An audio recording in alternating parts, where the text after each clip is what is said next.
भाई बहनों को जय मसीह। आपका स्वागत है परमेश्वर की हुजूरी में।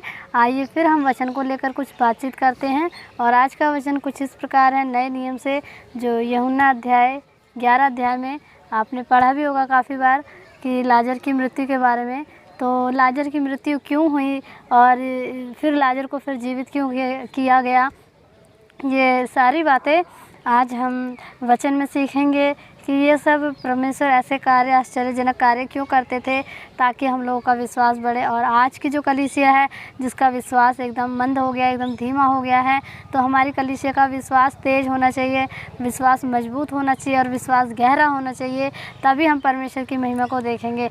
जब इस अध्याय को हम पढ़ते हैं तो वहाँ पर लिखा हुआ है कि जब मरियम और उसकी बहन मार्था थी और उसका भाई लाजर जो कि बीमार था, तो आज जब हम वचन नंबर 3 से पढ़ते हैं, अतः उसकी बहन ने उससे कहला भेजा, हे प्रभु देख, जिससे तू प्रीति रखता है वह बीमार है। यानी कि ये प्रभु का बहुत ही प्रिय था और प्रभु इससे बहुत प्रेम रखते थे। तो उसने जहाँ प्रभु गए हुए थे तो वहाँ पर कहला भेजा किसी के द्वारा कि मेरा भाई बहुत बीमार है।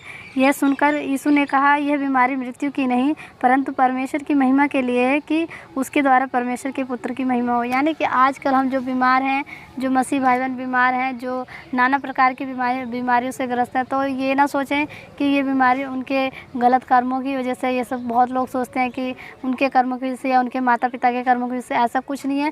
बीमारियां और ये समस्या इसलिए आती हैं ताकि उसके द्वारा परमेश्वर की महिमा हो। परमेश्वर के द्वारा जब चंगाई मिलती है तो बहुतों का विश्वास बढ़ता है। तो इसलिए प्रभु ने कहा, जब मार्था ने कहला भेजा कि मेरा भाई बीमार है, तो उसने कहा कि ये बीमारी मृत्यु की नहीं है और ये बीमारी इसलिए ताकि परमेश्वर की महिमा हो। आगे जब हम 7 पद से पढ़ते हैं तो वहाँ पर लिखा हुआ है, इसके बाद उसने चेलों से कहा, आओ हम फिर यहूदिया को चले। चेलों ने उससे कहा, हे रब्बी, अभी तो यहूदी तुझ पर पथराव करना चाहते थे, और क्या फिर तो फिर भी नहीं वहीं जाता है। यीशु ने उत्तर दिया, क्या दिन के 12 घंटे नहीं होते? यदि कोई दिन में चले तो ठोकर नहीं खाता, क्योंकि इस जगत का उजाला देखता है, परंतु यदि कोई रात में चले तो ठोकर खाता है, क्योंकि उसमें प्रकाश नहीं होता। उसने ये बातें कही और उसके बाद उसने कहा, हमारा मित्र लाजर सो गया, परंतु मैं उसे जगाना चाहता हूँ।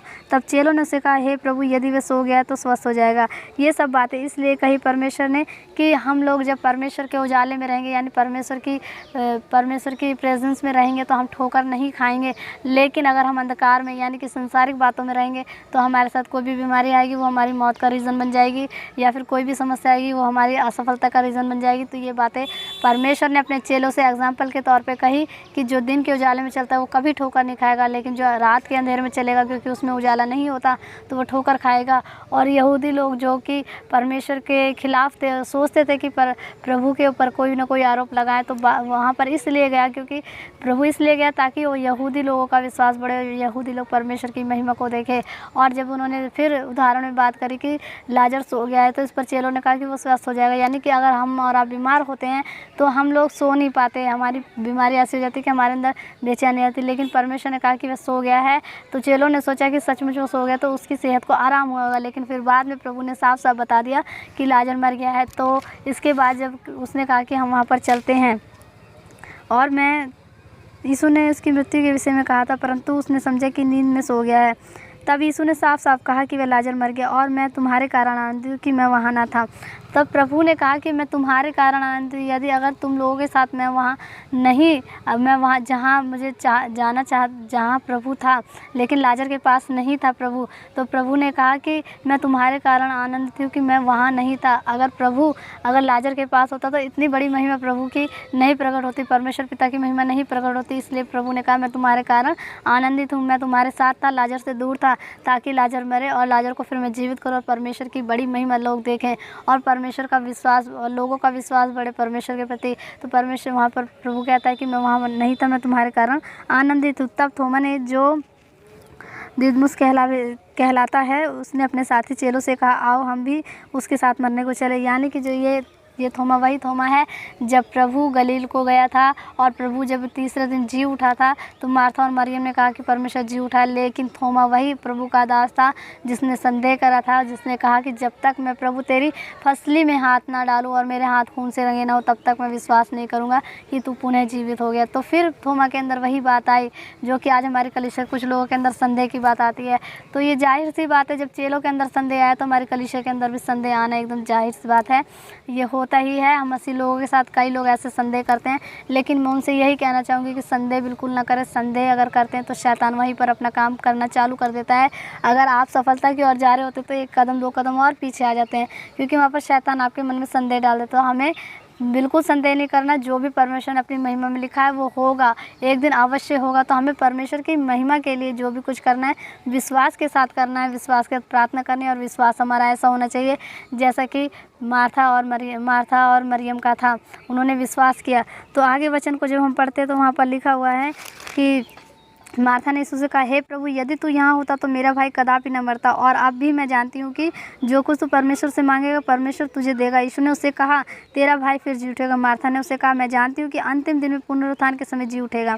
यहाँ पर जब प्रभु ने कहा कि वो जी उठेगा तो मार्था ने ये सोचा कि वो तो मर गया है, लेकिन जो पुनरुत्थान यानी कि जो दूसरा आगमन होगा प्रभु का, जब सभी मुर्दे जी उठेंगे तब मेरा भाई जी उठेगा। लेकिन प्रभु ने कहा कि तब तो जी उठेगा, लेकिन अभी वो इस वक्त जी उठेगा, क्योंकि यीशु ने उससे कहा, पुनरुत्थान और जीवन मैं ही हूँ। जो कोई मुझ पर विश्वास करता है वह यदि मर भी जाए तो भी जिएगा, और जो कोई जीवित है वह मुझ पर विश्वास करता है तो वह अनंत काल तक ना मरेगा। यानी कि प्रभु ने उस दूसरे आगमन में तो उसे जिंदा करना ही था, लेकिन अभी फ़िलहाल में प्रेजेंस में उसको जिंदा करना था। ये बताता है वचन हमें, क्योंकि प्रभु ने कहा कि वो जी उठेगा। लेकिन मार्था सोच रही थी कि वो दूसरे आगमन के समय पे प्रभु कह रहा है कि जब सभी मुर्दे जी उठेंगे मसीह में, जो मुर्दे सो गए हैं। तो मेरे प्रिय भाई बहनों, हमारा भी विश्वास ऐसा ही होना चाहिए। वचन हमें यही बताता है, अगर हम इस तरह से विश्वास करते हैं तो सच में जैसे लाजर जीवित हुआ, जैसे लाजर को बचाया गया, तो वैसे हम लोग भी बचेंगे। और उसके बाद जब आप वचन देखते हैं 37 से पढ़ते हैं, परंतु उनमें से कुछ ने कहा कि क्या यह जिसने अंधे की आंखें खोली यह भी ना कर सके कि वह मनुष्य ना मरता।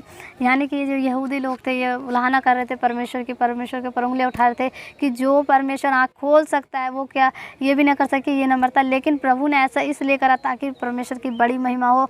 लोग अगर हम प्रार्थना करते कि इंसान ना मरे, लेकिन अगर मरने के बाद हम प्रार्थना करते वो जीवित हो जाए तो वो बहुत बड़ा आश्चर्यकर्म होता है। तो प्रभु ने आगे कहा कि मैं जानता था कि तू सदा मेरी सुनता है। यानी कि प्रभु ने परमेश्वर के ऊपर आंखें उठा के कहा, और परंतु ये सब जो बातें कर रही थी प्रभु ने, जो भीड़ आसपास खड़े थे उनके कारण कही, जिससे कि वे विश्वास करें कि तूने मुझे भेजा है। यह कहकर उसने बड़े सबसे कहा कि जो मर गया था वह कफन में बंधा हुआ हाथ पर, ये बड़े सबसे कहा कि ए लाजर निकल आ, जो मर गया था। यानी कि परमेश्वर ने अगर उस वक्त कहा होता कि ए मुर्दे निकल आ, तो सभी मुर्दे निकल आते, लेकिन परमेश्वर ने कहा ए लाजर निकल आ, और सचमुच वो निकल आया मेरे प्रिय भाई बहनों। और इतनी बड़ी गवाही जो उस समय की थी, आज भी हमारे चर्चों में, कलीसियाओं में ऐसी बड़ी बड़ी गवाहियाँ देखने को मिलती हैं। लेकिन कुछ लोग इन गवाहियों को देखने के बाद भी डिफरेंस में पड़ जाते हैं, पता नहीं हमारे साथ ऐसा होगा या नहीं होगा। लेकिन मैं उनसे यही कहना चाहूँगी, मैं उनसे निवेदन करूँगी वो परमेश्वर पे अपना गहरा विश्वास करें, अटूट विश्वास करें, ताकि वो परमेश्वर की महिमा को देखें। और सचमुच ऐसा होगा, क्योंकि वचन कभी भी हटने वाला नहीं है, वचन की एक बिंदु भी नहीं टलेगी। तो इतना ही बताना चाहूँगी, जैसे लाजर को जीवित करा वैसे आपको भी, जो आपकी आत्माएं सो गई हैं, आपके शरीरों में जो परमेश्वर के प्रति एकदम बिल्कुल सुस्त हो गई हैं, तो उनके अंदर परमेश्वर का वचन ये वास करे, और इस वचन के द्वारा वो लोग आशीषित हों। बहुत बहुत ब्लेसिंग हो इस वचन के द्वारा। ऐसा ही वचन लेकर मैं फिर आपसे मिलूँगी, तब तक के लिए जय मसीह।